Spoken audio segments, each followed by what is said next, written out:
Indian politics. నాకు నచ్చని చాలా విషయాల్లో ఇదే top most one. I literally hate the politics in India. నాకు ఇంట్రెస్ట్ లేని సబ్జెక్ట్ కాబట్టి ఆబ్వియస్లీ నాకు ఇందులో నాలెడ్జ్ కూడా తక్కువే. బట్ నేషనల్ లెవెల్లో ఎలక్షన్స్ దగ్గర పడుతున్నాయి. సో నాకున్న చిన్న నాలెడ్జ్తోనే కొంచెం మాట్లాడతాను. నీకు నచ్చితే ఫాలో అవ్వు. Youth is the future of nation అంటారు.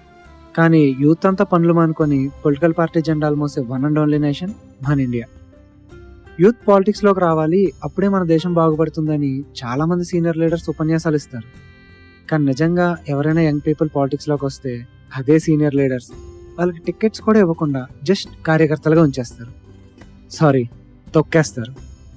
వీళ్ళు కష్టపడి కుర్రోళ్ళని పోగేసి క్యాంపెయిన్లు చేయడం, గొడవలకు వెళ్ళడం, ఏదైనా ఇష్యూ వస్తే బందులు చేయడం, షాపులు మూయించడం, ఇలాంటి గ్రౌండ్ లెవెల్ వర్క్ అంతా చేస్తే ఆ లీడర్స్ మాత్రం ఏసీ రూమ్స్లో, ఏసీ కార్స్లో తిరుగుతూ స్టేజ్ ఎక్కి ఓ 10 నిమిషాలు స్పీచ్ ఇచ్చేసి ఆ సో కాల్డ్ కార్యకర్తలకి ఓ బిర్యానీ ప్యాకెట్, ఒక వాటర్ బాటిల్ ఇచ్చి చేతులు దులిపేసుకుంటారు. ఇది మన ఇండియాలో యూత్ పాలిటిక్స్కి ఉన్న వాల్యూ. ఇదే ఒక దరిద్రం రా అంటే మనకున్న ఇంకో అతిపెద్ద దరిద్రం క్యాస్ట్.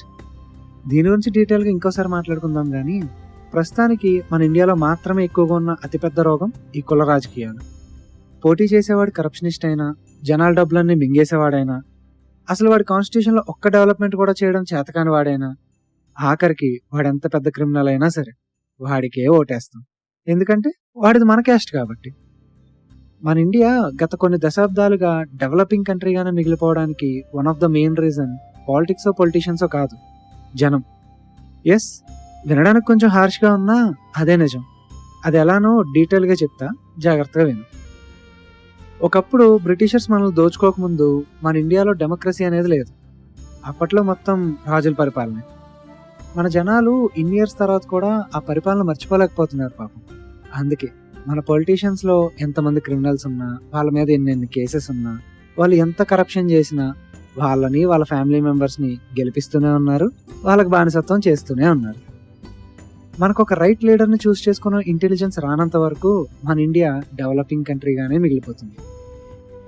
నన్ను అడిగితే మన దేశానికి డెమోక్రసీ కంటే రాజుల పరిపాలనే బెటర్. ఎందుకంటే అప్పట్లో ఈ నెపోటిజంలు, కరప్షన్లు, జనాల దగ్గర దోపిడీలు, పవర్ ఉన్నవాడికే అన్ని సౌకర్యాలు ఎట్సెట్రా ఎట్సెట్రా లాంటివి పబ్లిక్గానే జరిగిపోయేవి. ఈ రోజుల్లో లాగా పైకి అవేమీ లేనట్టు ముసుగేసుకొని చేయాల్సిన అవసరం ఉండేది కాదు.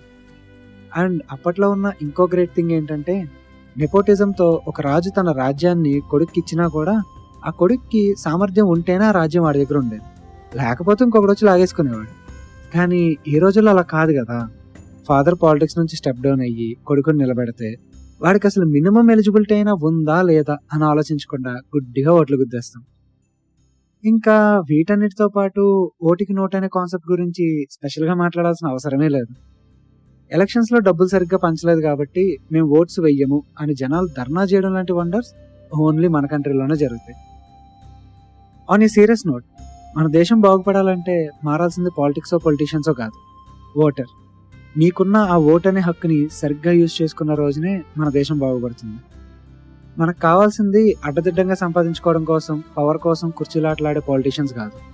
తన జీవితం ప్రజాసేవకి అంకితం, బిడ్డలను కూడా కనుక్కుండా కడదాకా ప్రజాసేవకి అంకితమైన ఒక పుచ్చలపల్లి సుందరయ్య కావాలి. కట్టు బట్టలు తప్ప కార్లు మేడలు ఆశించిన ఒక వావిలాల గోపాలకృష్ణే కావాలి. ఈ దేశానికి 2 సార్లు ప్రధానమంత్రిగా పనిచేసిన సొంత ఇల్లు కూడా సంపాదించుకుని గుల్జారీలాల్ నందా కావాలి. శ్యామ్ ప్రసాద్ ముఖర్జీ, బిఆర్ అంబేద్కర్, లాల్ బహదూర్ శాస్త్రి, అబుల్ కలాం ఆజాద్, కామరాజ్ నాడర్, ప్రకాశం పంతులు, వీళ్ళు కావాలి. అలాంటి వాళ్ళు మళ్ళీ రావాలి అంటే నువ్వు నీ ఓటు హక్కుని సరిగ్గా వినియోగించుకోవాలి. అసలు మన ఇండియన్ ఓటర్స్ ఇలా ఎందుకు అయిపోతున్నారని ఒక చిన్న బ్రేక్ తర్వాత మాట్లాడుకుందాం. Until then, signing of.